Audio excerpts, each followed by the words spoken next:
Effective online instruction depends on learning experiences appropriately designed and facilitated by knowledgeable educators. Because learners have different learning styles or a combination of styles, online educators should design activities that address multiple modes of learning in order to provide significant experiences for each class participant. In designing online courses, you should use multiple instructional strategies. Traditionally, in a teacher-centered classroom, instructors control their environment because they have a monopoly on information. In an online course, with instant access to vast resources of data and information, students are no longer dependent on the faculty for knowledge.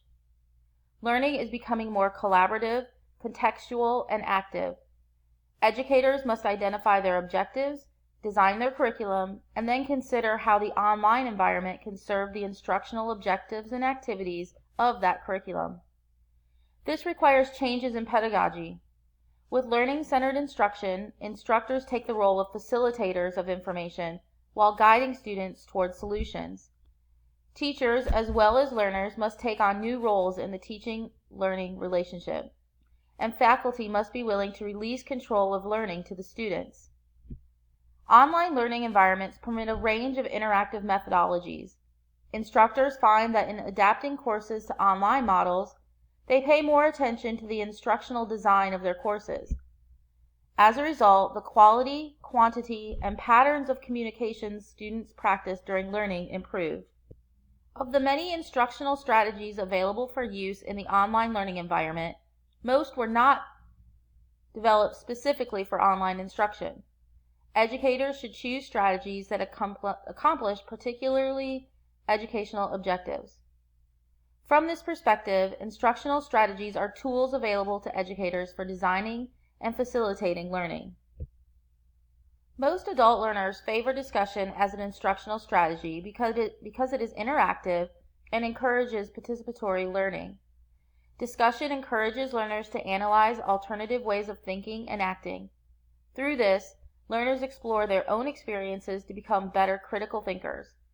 The discussion is often the heart of an online course. The Internet offers several modes for discussion, including mailing lists, course management systems, discussion forums, and social media, which are all asynchronous communication. Synchronous or real-time communication includes web conferencing, chat rooms, or text-based virtual reality environments. Online projects give students opportunities to pursue special interests individually or within groups. Projects also provide students with practical experience and a sense of accomplishment. Using projects in a learning activity makes the learning more relevant to the learners. Products can be shared with others in the class and critiqued or by the facilitator alone. By sharing individual projects with other participants, the learner obtains more diverse viewpoints and feedback. Many of the instructional strategies discussed can be considered group projects. Group projects can include simulations, role-playing, case studies, problem-solving exercises, group collaborative work, debates, small group discussion, or brainstorming.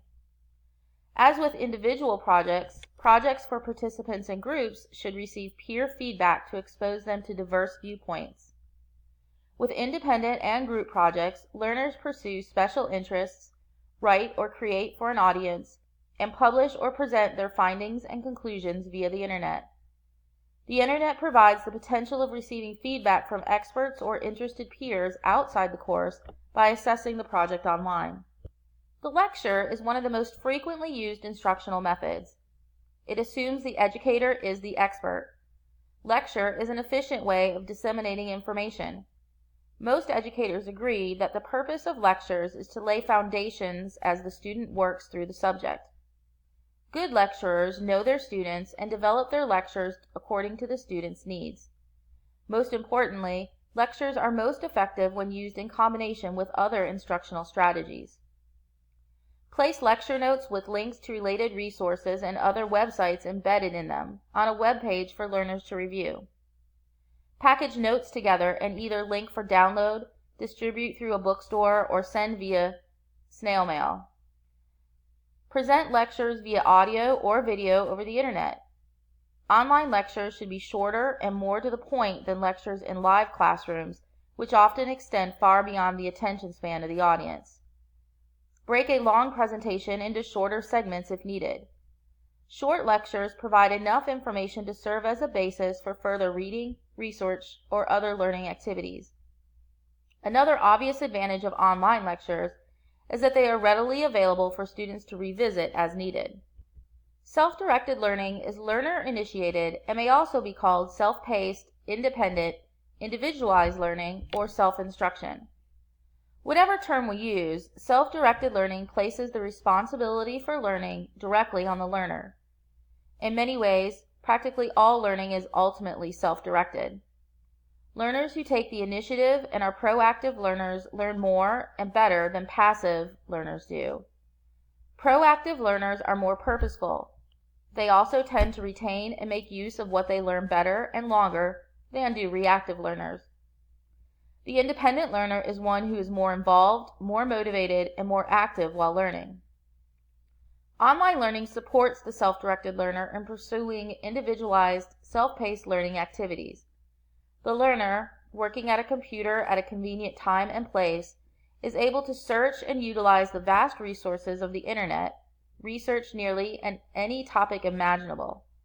Students can visit libraries, museums, and various institutes worldwide, talk to professionals, access recent research, and read newspapers and peer-reviewed scholarly journals online. Students can write collaboratively with their peers and even publish written and multimedia projects on web pages. Collaborative learning is the process of getting two or more students to work together to learn. You can compose small groups, participants of differing ability levels, and use a variety of learning activities to master material initially developed by an instructor or construct knowledge on substantive issues. Each member of the team is responsible for learning what is taught and for helping teammates learn. Collaborative learning methods are used in nearly 2/3 of higher education courses. Employers want workers with collaborative skills and are looking for graduates of educational programs that teach these skills. Collaborative learning can be more effective than interpersonal competitive and individualistic efforts in promoting cognitive development, self-esteem, and positive student-to-student relationships.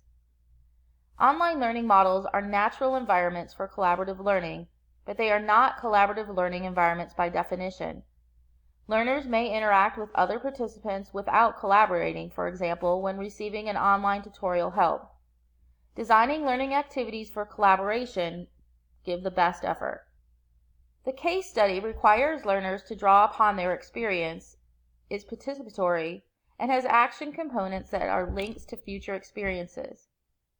The key to a successful case study is the selection of an appropriate problem situation which is relevant both to the interests and experience level of the learners and to the concepts being taught. The case report should include facts regarding the problem, the environmental context, and the characters of the people involved in the case. It should be factual, but also contain the opinions and views of the people involved. Learners should have access to the problem situation, but not until they have reached their own conclusions and can then compare their results with the actual decision taken to resolve the problem. Learners in a case study can work independently or in groups. One advantage of using the case method is that it emphasizes practical thinking and assists learners in identifying principles after examining the facts of a case, then applying those principles to new situations. Case analysis is equally effective when used in combination with other instructional strategies. In the online environment, present case studies on web pages and discuss in conferencing groups. Cases can be developed by class groups as collaborative projects. In addition, tap into the vast resources of the internet to contribute data, information, and expert advice to case development and analysis. The online learning environment allows educators and students to work and exchange ideas and information together on projects, around the clock and from anywhere in the world, using multiple communication modes. Given the advantages and resources of this rich learning environment, how can multiple instructional strategies best be utilized for online learning? Just as in the traditional classroom, instructional strategies are most effective when employed specifically to meet particular learning goals and objectives. Effective course design can begin with asking and answering the key question: what are the major learning goals and objectives for this course? Once you articulate these goals and objectives, address the questions of which learning strategies, activities, and experiences to employ. Online learning can employ any of the strategies we've discussed. Much of the power of learning via the internet lies in its capacity to support multiple modes of communication, including any combination of student to student, student to faculty, faculty to student, faculty to faculty, student to others, and others to student, etc. Taking into account the varied learning styles of learners and providing opportunities for self-directed and collaborative learning, educators can facilitate powerful, effective courses geared to achieve specific learning goals and outcomes using the vast resources and capacities of online learning. The online learning environment is, after all, just another learning environment. In some ways, it is similar to, and in other ways different from, environments that are more traditional. When we move our classes to the internet, plan for and make the best use of the online environment. The instructional strategies we use to meet the goals and objectives of our courses are likely to be similar in each environment. However, the ways in which we utilize the strategies will differ as we make the best use of the characteristics and capacities of each environment.